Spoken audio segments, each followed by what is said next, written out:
In today's video, I'm going to teach you how to open System32 in Command Prompt on Windows 10 and Windows 11. First, let's quickly talk about what System32 is, and why you might want to open it through Command Prompt. System32 is a core Windows system folder that contains important files your operating system needs to run properly. Because of that, you should be very careful when working inside it. We're just going to learn how to access it safely from Command Prompt, not delete or change anything. If you're following along, make sure you only run commands you understand. To get started, you'll first need to open Command Prompt. On Windows 10 or 11, the easiest way is to use the search bar. Click on the Start menu, or tap the Windows key on your keyboard and start typing Command Prompt, or just CMD. You should see Command Prompt appear in the search results. Go ahead and click it to open. If you know you need administrator access for what you're doing later, you can right-click it and choose Run as Administrator.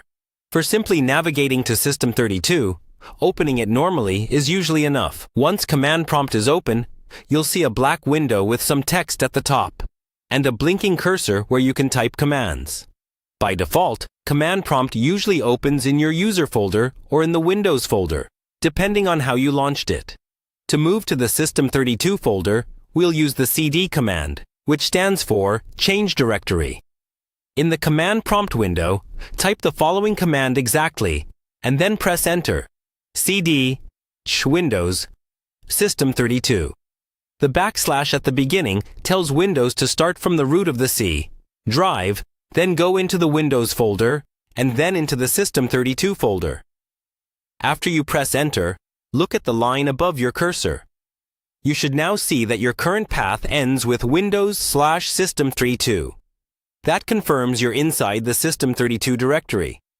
If your Windows installation is not on the C drive, you'll first need to switch to the correct drive by typing something like D and pressing Enter. Then run the same CD Windows System32 command on that drive. From here, you can run commands that interact with the files in System32, such as tools like ping, ipconfig, or others that live in this folder.